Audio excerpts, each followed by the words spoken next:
Hi, everyone. Welcome back. Today's episode is with Terri Keogh, the president and CEO of Castro Properties, and someone I admire, both as a leader, a woman, and a human being. Terri comes from a family of entrepreneurs. Her grandfather actually invented the first convertible sofa, and then her mother helped buy that company back years later after it was sold. But what I love about Terri isn't just her impressive business background, it's the way she's evolved as a woman through it all. In this conversation, Terri shares stories of when she took the leap from prosecutor to running the family business, learning to trust her instincts while also being open to learning. It's a key theme throughout. She talks about the power of asking questions, of staying open and curious, and being willing to admit what you don't know, something she believes has been a secret weapon in her business and her life. We also dive into the personal sides of things with Terri. She has lived with a chronic illness, and she shares what it's taught her about resilience, the good and bad days, learning to laugh at yourself. And she talks about how learning to press pause and get present has helped her find fresh energy both at work and at home. This conversation is about staying engaged with life, embracing the unknown, and never letting yourself get stale, no matter your age or your title. Terri is funny, wise, and wonderfully real. I know you're going to really enjoy this conversation as much as I did. As always, thank you for being here. If you know anyone that would benefit from this conversation, please share it. Thank you.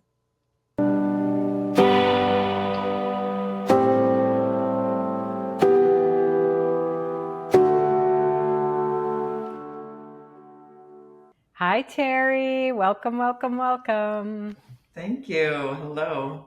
I'm so glad you're here and really grateful to you for saying yes. And I was just sharing with you, but as part of the prep for this interview, I watched a video I'd never seen before, even though I think we've known each other about 5 years or somewhere around that. But I didn't realize that your grandfather invented the convertible sofa and that it became this really thriving business. And then your mom took it over, or he sold it and your mom bought it back, and it's a family business. So it was just really fun to see the generational entrepreneurship in your family. And I thought it might be just a fun place to start to see, how do you think growing up in that kind of environment has shaped who you are as an entrepreneur today?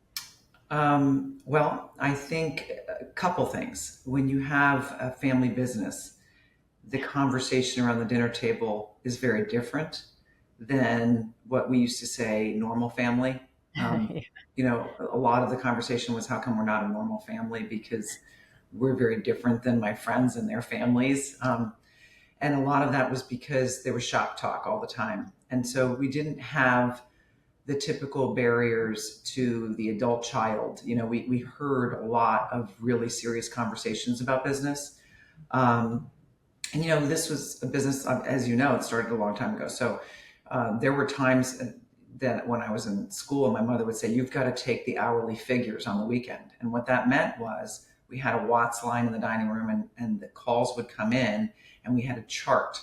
And I would fill in each showroom across every state and the hourly sales. And there was a comparison on that column to the last year at that time. And then there was a weather column. So we would ask them their weather so we could compare if it was a sunny day, if it was too sunny, if it was raining, how it affected retail sales. So there was a pulse on the market in these different locations. There was a pulse on the sales of the company. There was and then it went from there. And so that's not normal for a teenager to be involved in. And so that, I think, shaped the sort of interest and curiosity level. I was not thinking I was a business person. I started out, being a lawyer. And so that's a very different thing, generally speaking. And as a lawyer, I didn't think I really cared much about finance and numbers. And I didn't realize I had that entrepreneur spirit. until I was kind of thrusted into it after my mom got her appointment to New York State Parks Commissioner. So when she got that appointment, I left the law to run the company and realized that it was really there. That I had learned so much of how deals are made, how growth of a business occurs, the thinking out of the box, the larger picture, but always tempered by the fact that I'm a lawyer. You can't take that away. Once you're a lawyer, you're always a lawyer, even if you're not practicing. So there's that risk adverse side that is constantly checking what I'm thinking. So I guess it's a good balance. I didn't know that at the time. I didn't know that would have that would have any real play. But so that's kind of, I think, knowing also that my grandfather was an immigrant and he was the patriarch of the family. There was so much about his wisdom that I really go back to on a daily basis. Actually, I mean, you can't see my office, but there's a great photo of him as a decorator, before recovering sofas before he did his thing. And he was Norman Vincent Peale, honored him, and he was very much a power of positive thinking. And so there was a lot of his wisdom that was imparted to us throughout our lives, whether we liked it or not. It's like, you're going to sit down and listen to grandpa for a minute, So I think family and the nurture of that environment was not typical. I mean, I think an immigrant who came here and who worked really hard to make it wanted his next, second generation after him, so the third generation, to understand that it wasn't easy, that the value of the work ethic and the value of ethics in general and morality, it was sort of beat into us. And someone who was a very proud man and wanted his children and grandchildren to have more education than he did. And he was a very proud American. So there was all those things that were in the mix as I look back now and didn't really appreciate it then. So it's a really long-winded answer. I'm not really sure if it answered your question. Yeah, it did. Absolutely. And I think there's so many messages in that. And I'm curious, when you stepped out of the lawyer and went and started taking over the business, in those first couple of years, what were the kind of the biggest challenges for you internally? And, can you share any of that journey or what you learned along the way in those first few years? Well, first, I was really lucky to have a mentor, that the vice president of our company was still with us and working every day with me. And I gravitated towards the legal end of the business right away because that was my comfort zone. So I was right in there with the lease negotiations. I could understand that from property law. I was not a lawyer in real estate. I was a lawyer. I was a prosecutor. So it was completely different. But that was my comfort zone. And so I learned the business from the transactional side first. So I learned about the leasing and what that meant, and tenancies and projects in turning over properties and that sort of thing. And then as he was retiring, he's basically saying, okay, you need to understand the finance side of things. And it's now your turn to start talking to the banks and I was like, oh God, this is going to be a learning curve. So we had another mentor who worked for us, and she was an accounting professional in the company, and she actually just retired this year at 84.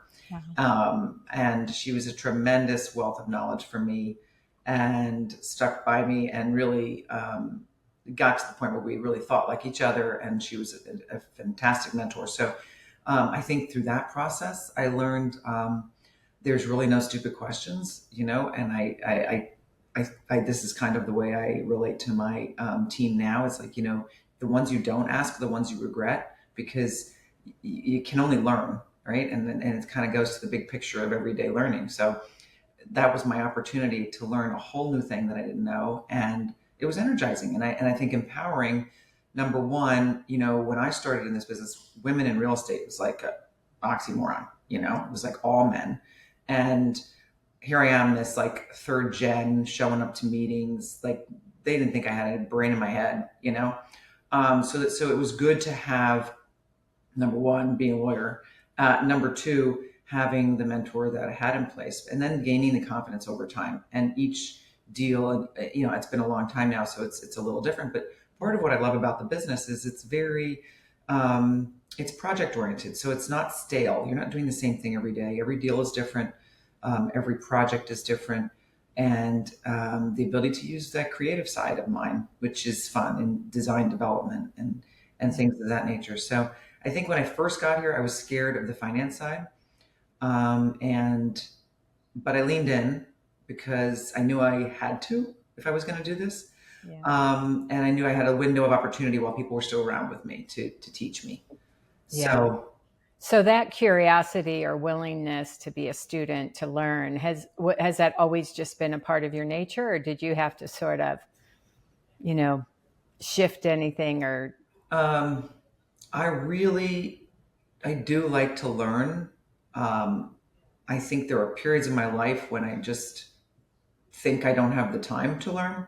Yeah. Um, and then there are periods when I realize that when I'm actually learning something new, it helps the base of what I'm doing.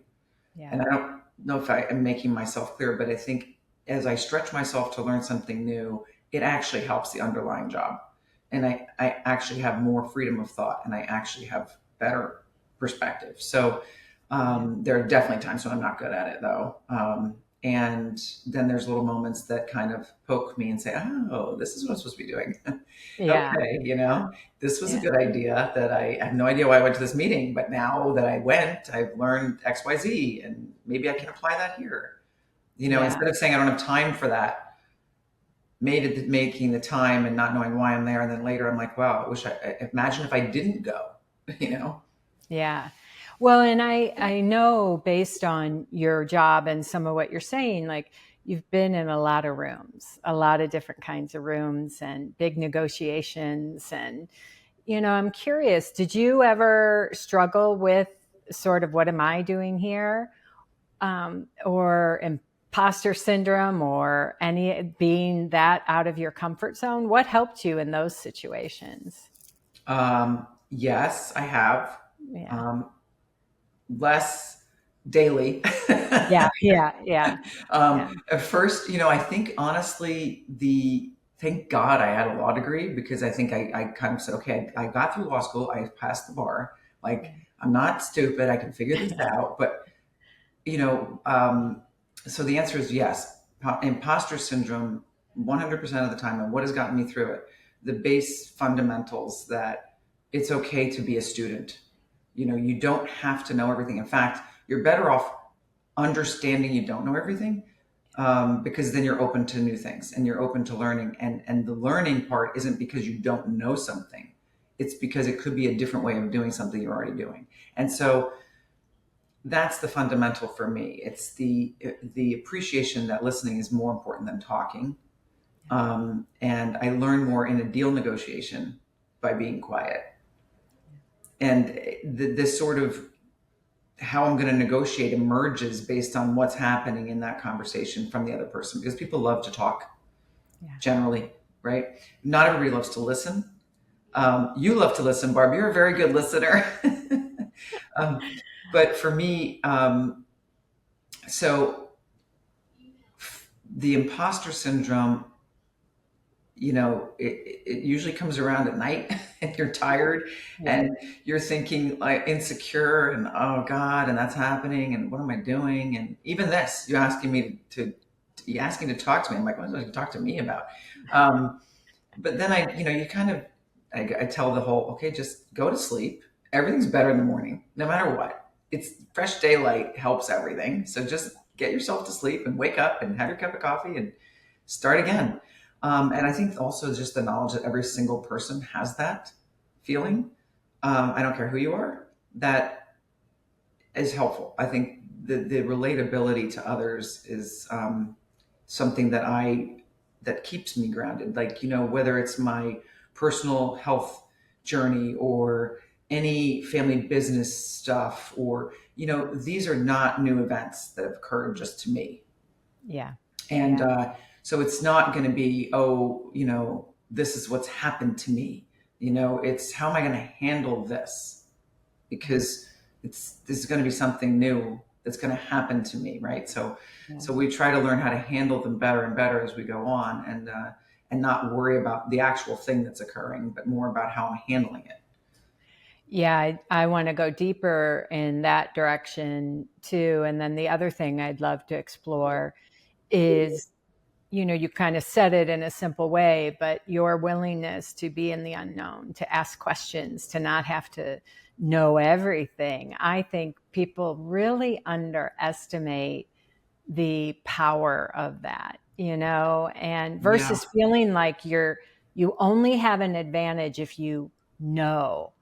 And really, I think what you're saying is the advantage, to be willing to say, I don't know, and to listen. Do you want to share a little bit more about that? Yeah, I think my, I have these little mantras, right? But one of Yeah. them is, yeah, you really, the real gift is if you know what you don't know. Yeah. And that sounds like, what is she talking about?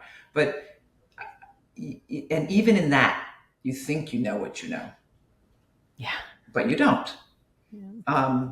Or there's more to know about what you know. So we could have a whole podcast just on this conversation. But knowing what you don't know, or knowing what you're not the best at, Mm-hmm. and not shying away from it and not avoiding it, but rather seeking out that help and that support and that curiosity, and making the curiosity known is, I find it's more attractive to others, because then you kind of feed off each other, and you're now exploring and exchanging ideas versus me telling you how it's going to get done. Yeah. And that goes within my team too. It's not top down.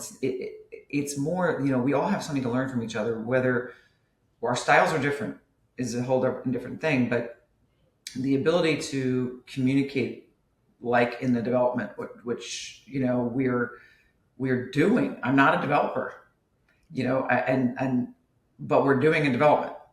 So, and I say this to them all the time, I'm not the developer in the room here, but I have this question and that question, and maybe I'm just not getting it. And so that already sets the team in a different position to answer than me saying, I think we should be doing it XYZ. And they're thinking, God, she hasn't done any development from ground up yet. What does she know? You know what I mean?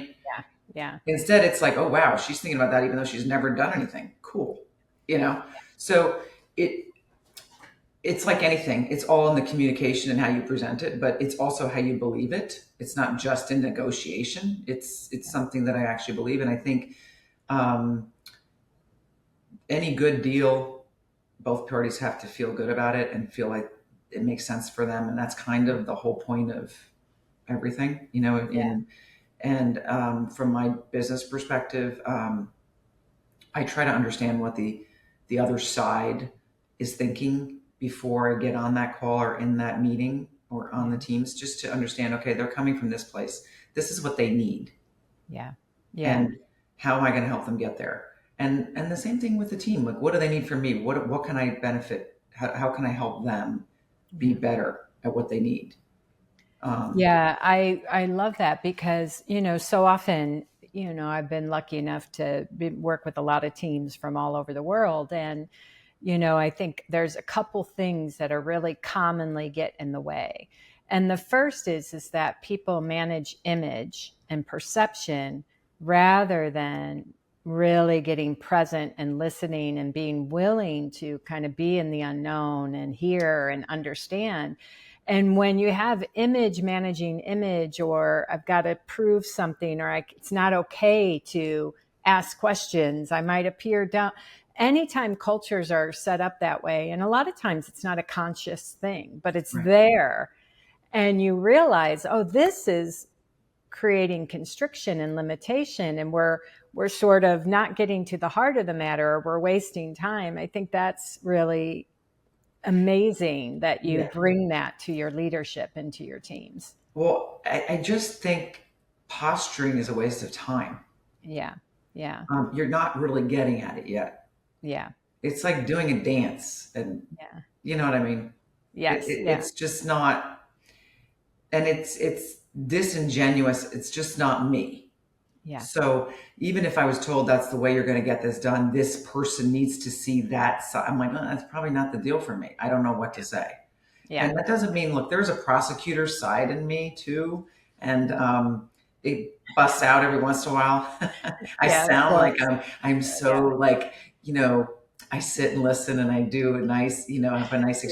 exchange. Yeah. But there is Yeah. a time when I wield Of it comes course. out. Of course. Yeah. Um, Generally speaking, it takes a lot for that to occur Yeah. at this stage of my life. There were times when I was less patient, more aggressive, uh, just wanted things done quicker, needed to Yeah. see it happen. And now I don't know if it's just, Yeah.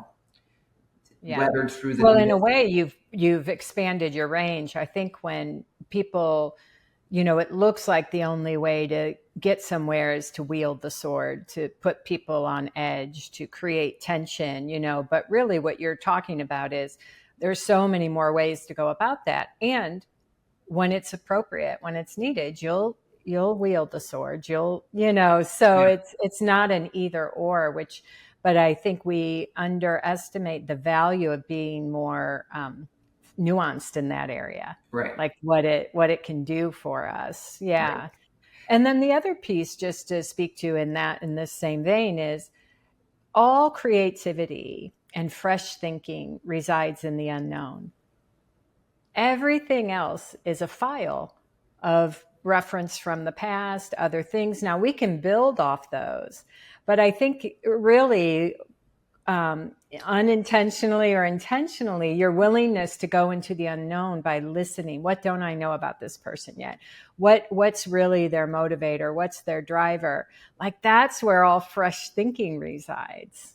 That's really interesting. So I like that. I like that. I kind of didn't put it that way. I haven't digested it like that, but it makes complete sense. And I can relate that on a base level to just interior design, for example. Yeah. You don't know when you walk into a space and you're thinking of possibilities and you're open to different ways and there's a different creativity level that goes on Yeah. than looking at a piece of paper. It's just it's not so rote and it's not Yeah. just one way. There's many ways to come about Yeah. that product, Yeah. that finish.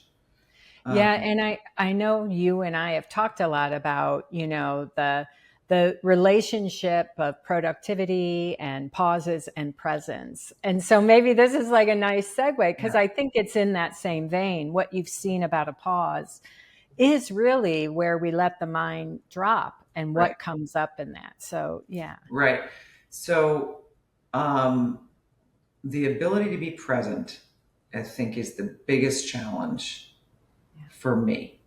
Um, and the one thing that I really wanted to spend time on and work on, because really, what is it all about if you can't be present? If you're always living in the future or you're planning something else, you're never enjoying where you are.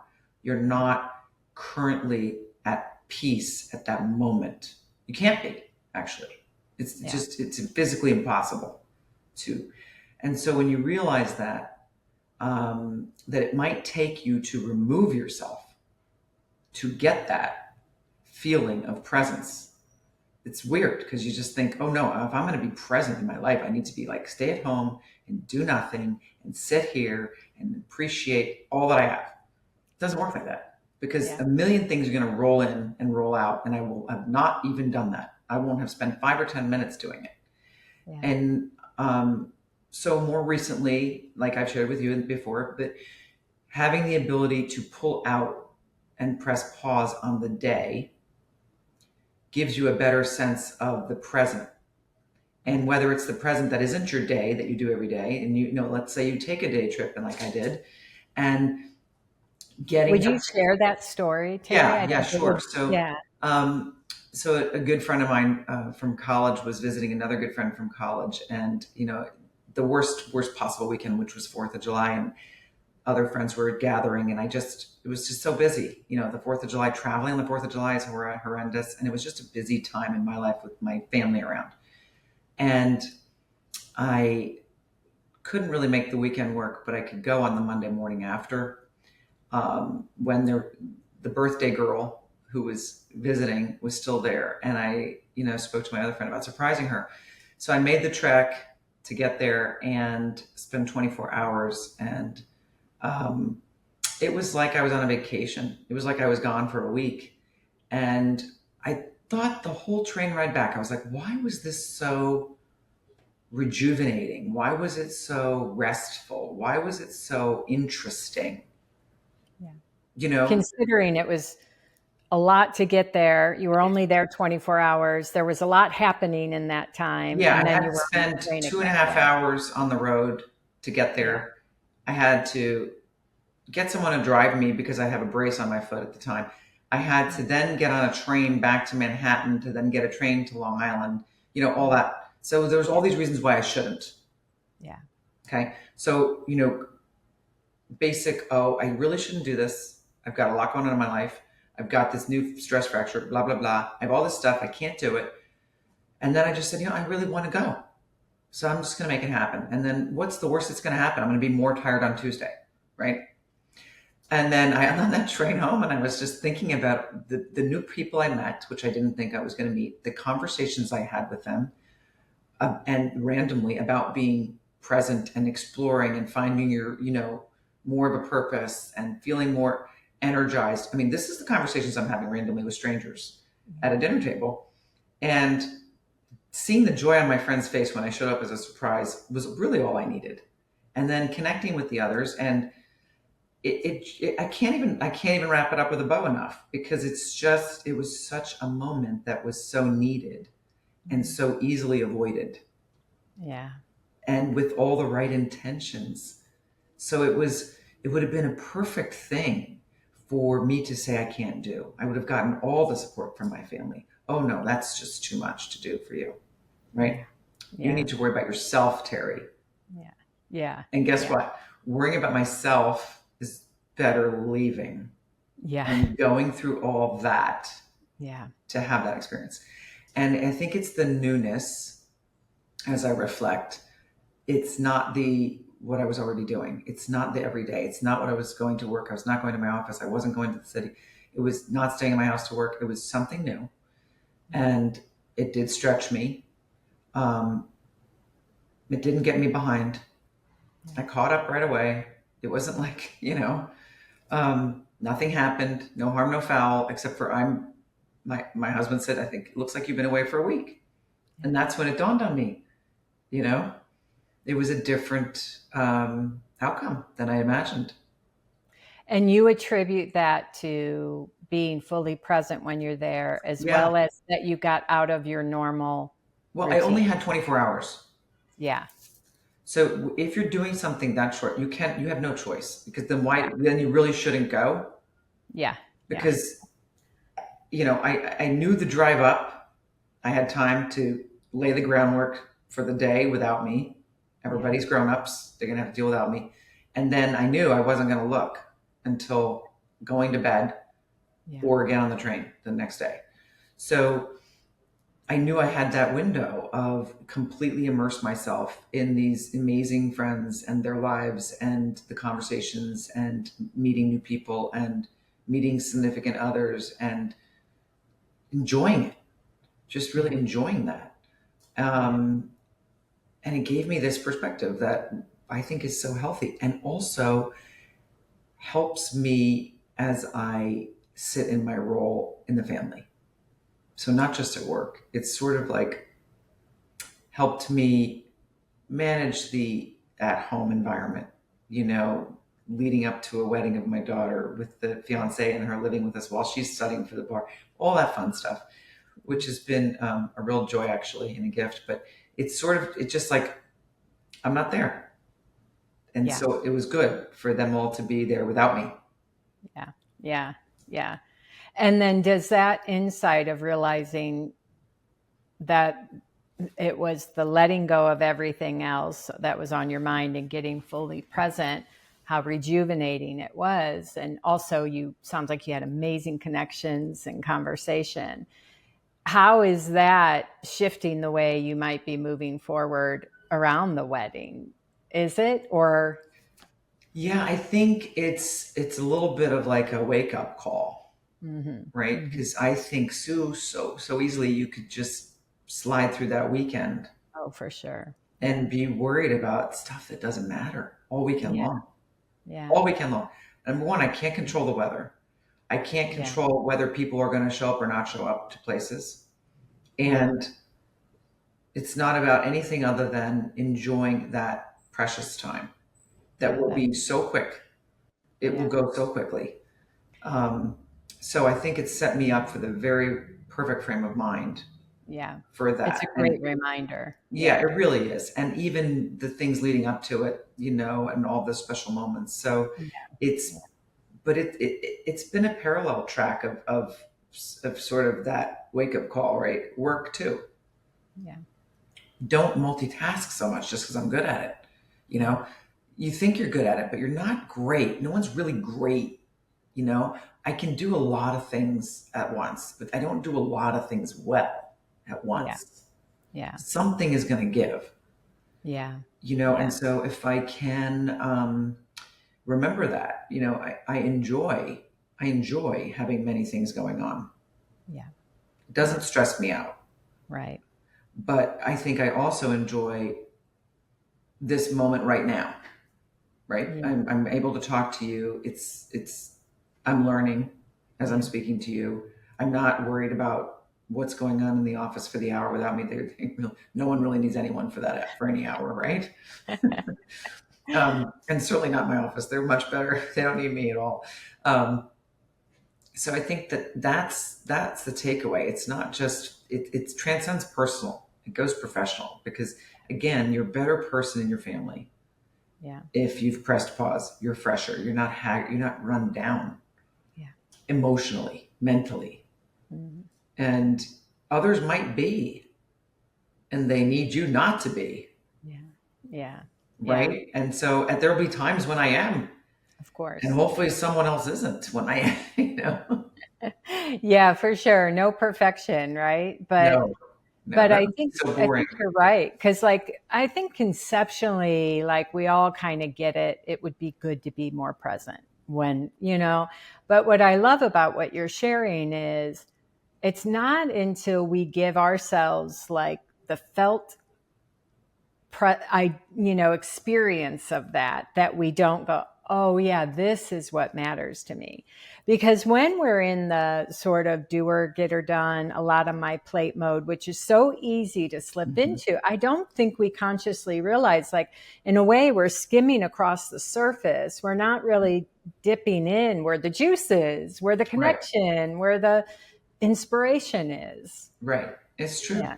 It's true. Yeah. And um, if you're being present, you have the ability to appreciate the moment in a sense that is not the same. Yeah. So when someone says, "I really had a great time," you know, the, it means a different thing. Yeah.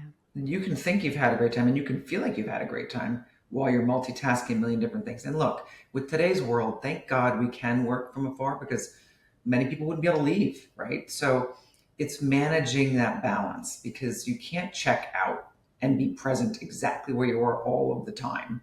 Right. But wow, what a gift when you can do it, Yeah. and how it really helps you in your performance.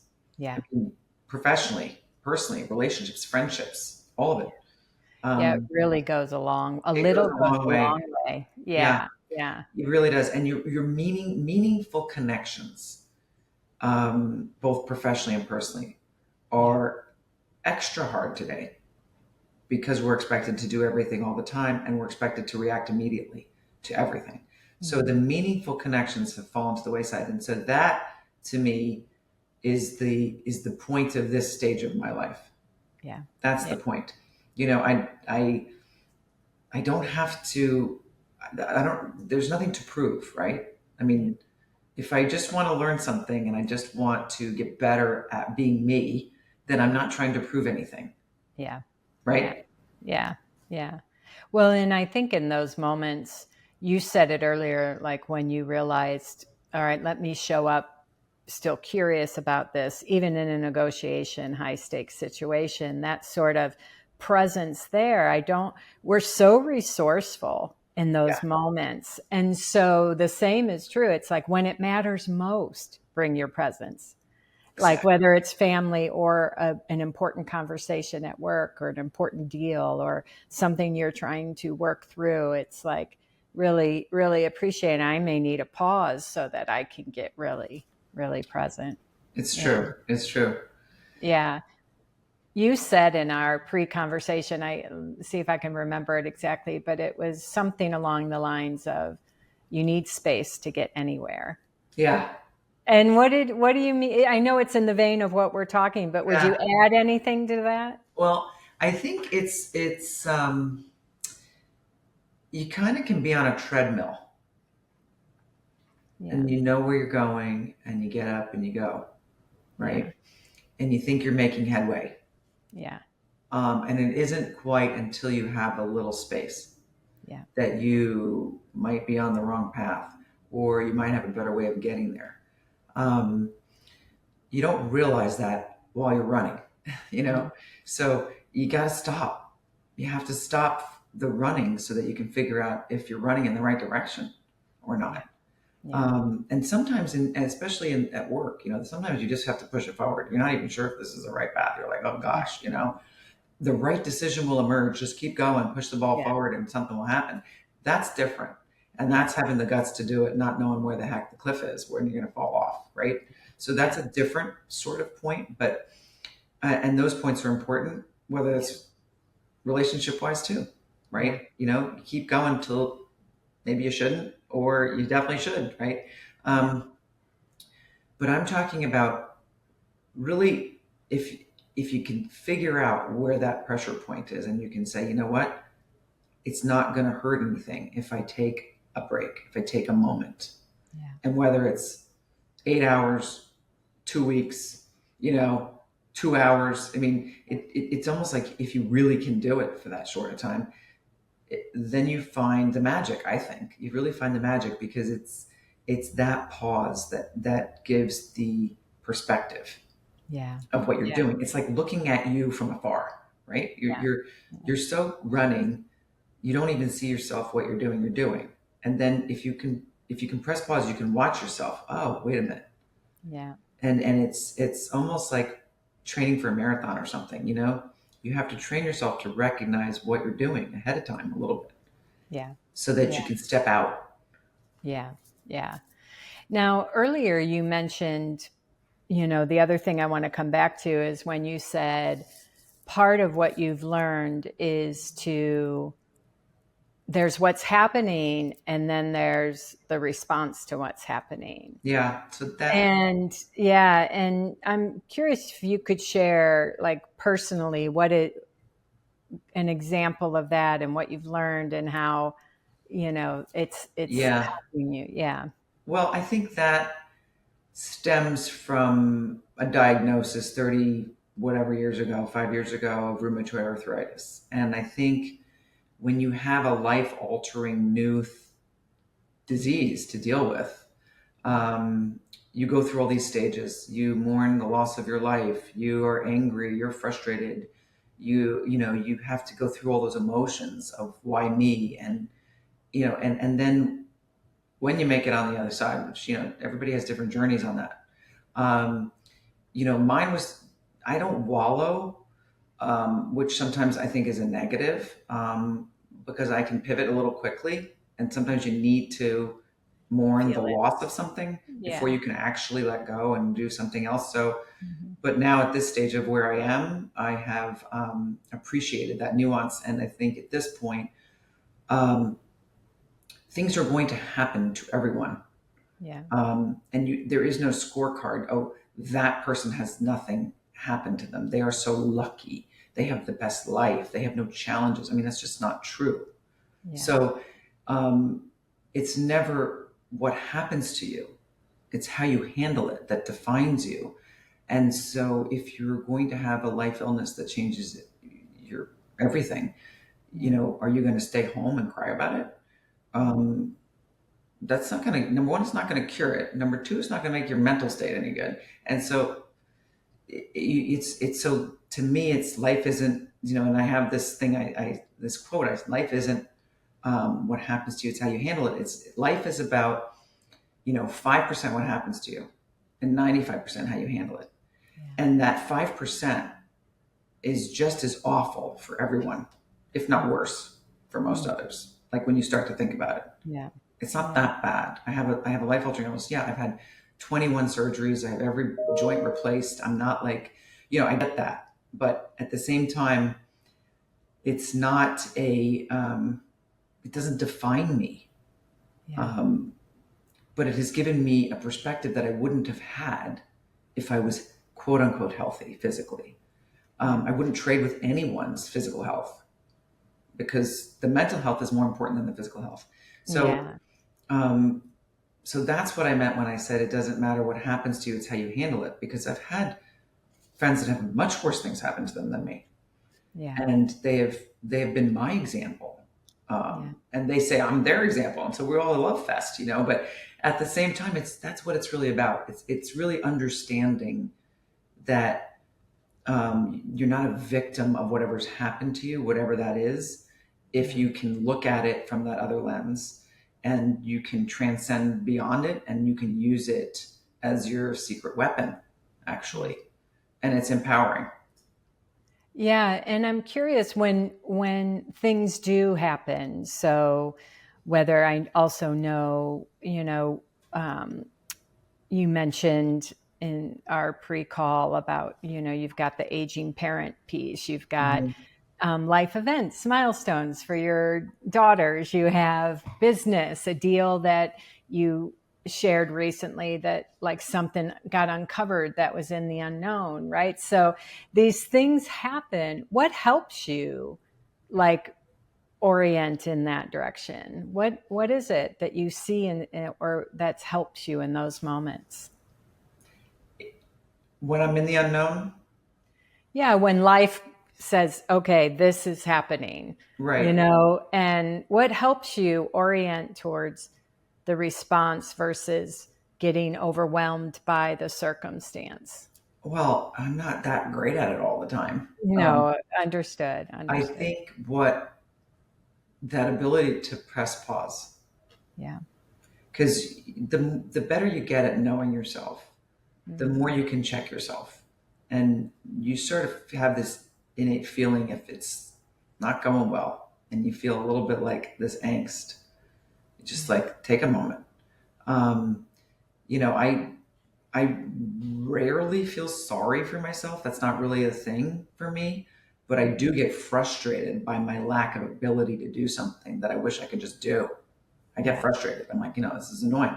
Opening a jar, yeah, okay? If you can't open a jar, it's annoying. yeah, If you need someone else around to open a jar. yeah, And so a lot of the times I have, I know I get annoyed and then I just laugh and I'm like, wow, I'm letting a jar of capers rule my life right now. It's just not a good thing, or whatever the case may be. But I think, look, I have had the ability to laugh, and that's, I think, genetic from my grandmother. I don't know if I told you that. I think she had the ability to laugh at pretty traumatic scenarios, and she had the great loss of losing a son, but mhm. she had her second foot amputated and said, well, at least I don't have to buy shoes anymore. That's pretty crazy. That's awesome. Yeah. Yeah, So because she said it that way, number one, she believed it. Number two, everybody else felt better. yeah, And yeah, the ability to laugh at yourself is important and not to take yourself so seriously because she lost a son. Okay, that's serious stuff. The foot, whatever, right? She probably was like, whatever, don't whatever. I've yeah, had worse. And yeah, so, for those that haven't had worse and this is their worst, well, that's there will get perspective over time, like I did. I didn't have anything worse to me. yeah, And you don't get it right away. You don't get the perspective right away, but you do recognize when you're feeling that frustration and when you're feeling that angst and you feel overwhelmed. And even 35 years of coping, there are times when it just is overwhelming. And pain can cause that feeling, fighting pain. But for me, I just take a second and appreciate, okay, this is not a good day. What are you going to do? You yeah. know? You're going to have bad days. It's okay. Yeah. It's not the end of the world. Yeah. And then that's kind of the mantra. It's just understanding that bad days are very typical, Yeah. and they're just a normal thing to happen, and Yeah. you keep going. Yeah, that resilience, that, innate resilience we have to kind of get back in the game, to wake back up the Yeah. next day. And I think saying it, even if we don't believe it, Yeah. the sort of cliche phrase of fake it till you make it thing Yeah. is kind of more for the internal voice than the external voice. Yeah. From my perspective, I think that's the uncomfortable and being comfortable in the uncomfortable concept. Yeah. You can fake that, and then eventually you get better at it, and you get better at transitions, and you get better at loss of plan and things not working out your way and Yeah. rejection. You get better at it. You don't Yeah. realize it. Yeah. Which is huge. And I think, when life throws us those things that pull the rug out from under us, it's almost in a way like we have no choice. And so you learn that. You learn, like, okay, I can have a bad day and still move forward. I can be experiencing the loss and grief of a diagnosis or family or friend, and keep moving.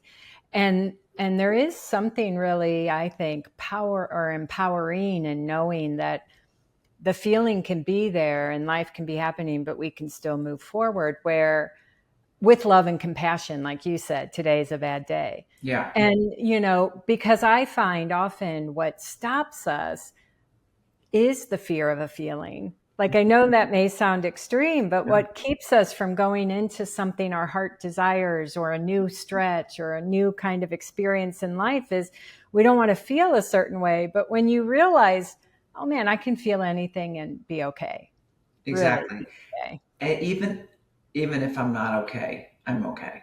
Yes, exactly. And I think Yeah. that's the part, that's the comfortable and the uncomfortable. You're Yeah. not comfortable, but Yeah. you're okay with not being comfortable. Yeah. And you know, that's the beauty. That's the whole point of it, right? Because it's not always going to be comfortable. And then back to your point earlier, the times when you're not comfortable is where you're learning. Yeah. If you're aware of it, if you're present. Yeah. So it's sort of like it's all part of the same conversation, stretching yourself, wanting to Yeah. learn, being open to listening, meeting new people, engaging with others in the sense that you want to learn something from them, that you're not there to school them. Yeah. You're there to be schooled. Yeah. And Yeah. that's the trick, because you also disarm them greatly. I mean, if we're going to talk about work, I mean, that's one way to negotiate. Yeah. It's a disarming trait if you're there to listen. Yeah. Yeah.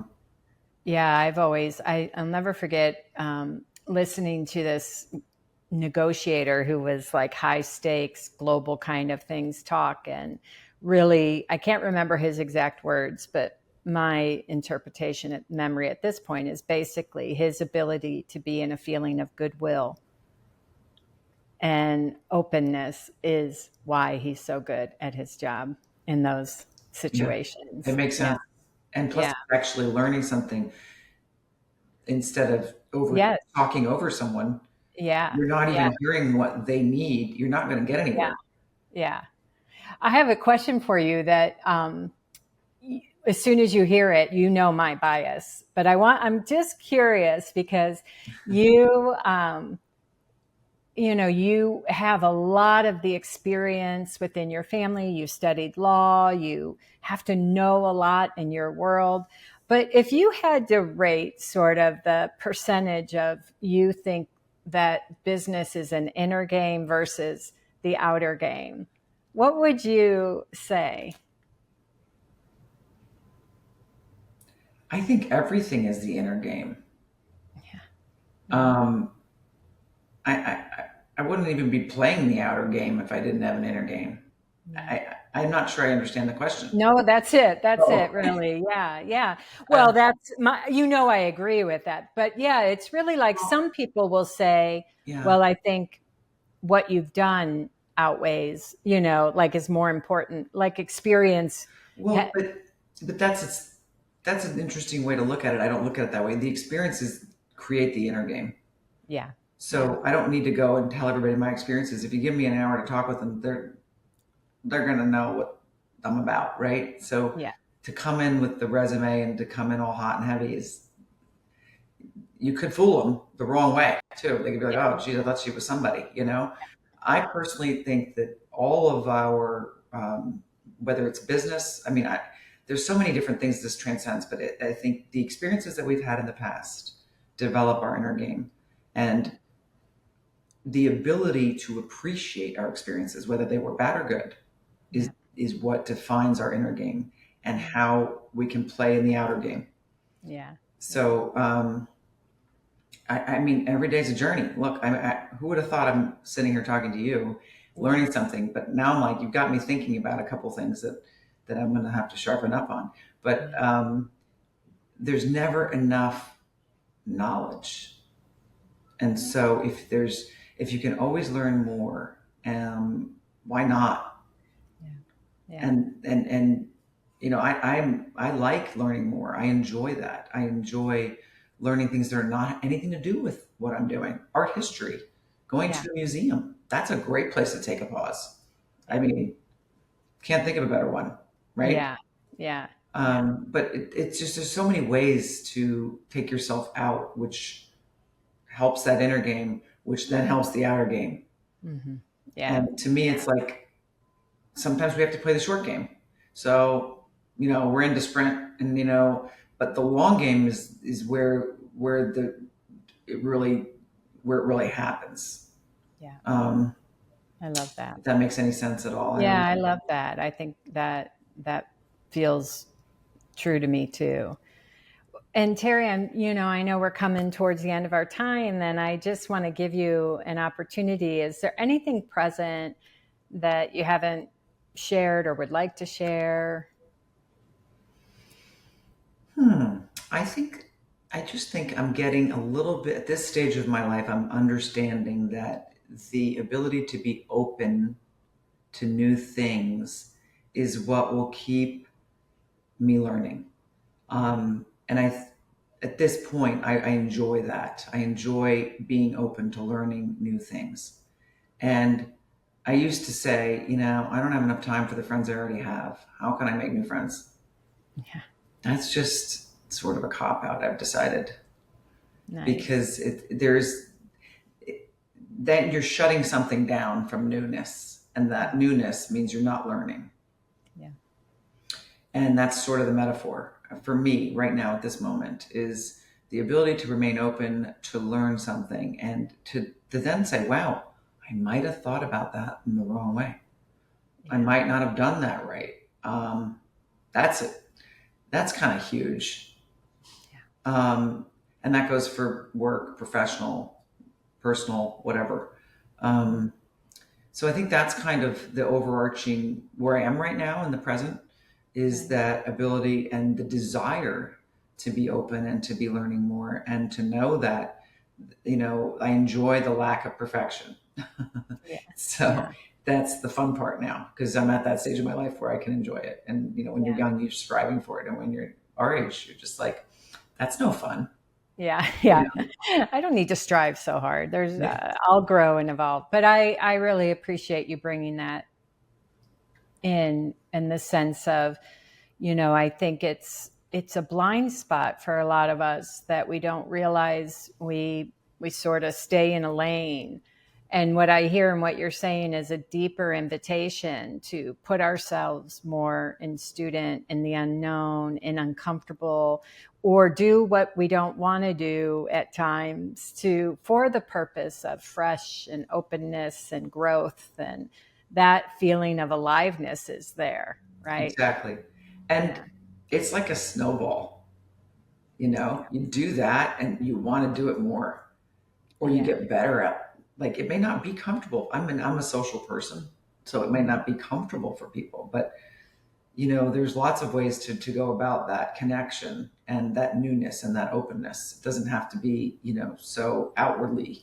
scary Yeah. necessarily.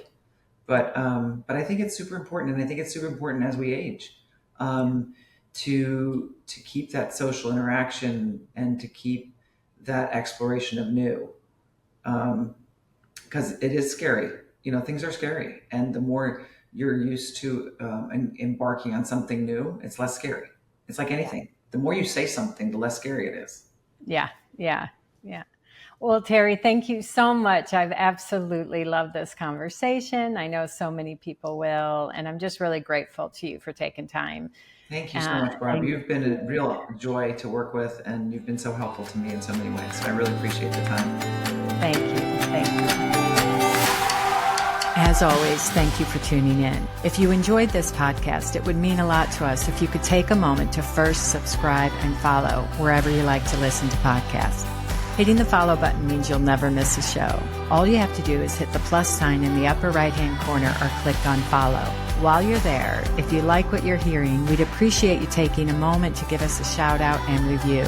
Most importantly, however, if you know anyone that would benefit from this episode, please pass it along. And finally, if you'd like to learn more about my work, Interverse Academy, or upcoming events, you can check out my website at barbarapatterson.com. You'll find some great resources, classes, and videos, and a lot more. Thank you again for being here. See you next time.